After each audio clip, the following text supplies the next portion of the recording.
What's up guys, this is Steve for Android at Night, and what I've got for you now is 5 more wallpaper apps for your Android phone. First up we have Tapet, and this is another app that allows you to create wallpapers on the fly. You can swipe up and it will load you a new wallpaper, and if you don't like it you just swipe up again and you can keep going until you find one that you like. You can use the plus and the like buttons, or the thumbs up and the thumbs down buttons, to let the app know what you like, and it will start tailoring the created wallpapers more sort of like closely to your niche tastes. Also, if it generates a wallpaper and you really like the style but you don't like the colour, you can swipe to the right and that will change the colour but keep the sort of arrangement of shapes and the rest of the wallpaper. Vice versa, if you really like the colour but you don't like the design, you can swipe to the left and this will keep the colour but it will change the design for you. You can then also save these wallpapers, so you've got them saved as well as setting them as your background. Next up we have NowPaper, and this is for the people who have looked at the Google Now cards or your Google Now launcher and thought, crikey, those backgrounds look really nice, and they have different designs of each, so you can go into the sidebar and you can just choose which sort of cityscape or landscape you want. It's sort of cut out in that sort of materially paper style. It looks really nice.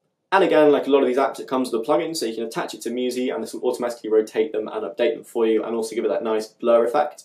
Next up we have Tholotis, and this is an app which will take your existing wallpaper and will allow you to dim it and blur it out slightly in the same style of Musi. This just makes wallpapers pop that little bit more. It's really easy to use. You just open it up, hit the little button, it will load whatever wallpaper is already set as your background, and you can then edit it and save it. It saves as a new file, it doesn't edit your original file, so you will have the old wallpaper and the new one.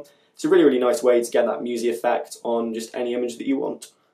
Next up we have Wallrox. This is another big repository of wallpapers. For some reason all the ones that are the really big repositories look very similar. I'm not sure if it's just a theme, material design template that people have pulled off, because the developers do seem to be different. This is over 1,000 wallpapers. All the ones I've tried have been of a really nice quality. Again, it has a plugin for Musi. The one thing I wish this, along with all the other repository ones, had is just some way to actually search within the app. The categories are really nice and it's really easy to find wallpapers. Being able to search by colour or something would be really useful. And finally on this list we have Wally. This is, I guess, kind of like a more traditional wallpaper app in that it's not all just these sort of like slightly minimal designs, these sort of more fractally designs. This is a whole range of different wallpapers which will be able to suit pretty much anyone's taste. It allows you to save them as favourites and share them around. Also has a search, which is really nice. You can search by colour or keyword. You can find a huge amount of wallpapers within one application. One thing I really like, it has the resolution of each wallpaper written below the wallpaper preview, so you're going to know instantly how good quality these things are, so when you set them to your device you don't get sort of a rude surprise. So there you go guys, there's 5 more beautiful wallpaper apps for your Android phone.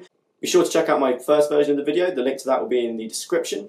Please like this if you've enjoyed it and it's been useful. Please comment below if there's any other apps you think I should be using, or if you've got any questions, or if you just want to spout poetry at me. Please subscribe if you haven't seen me before, that really does help. And I'll see you guys in the next video. Peace.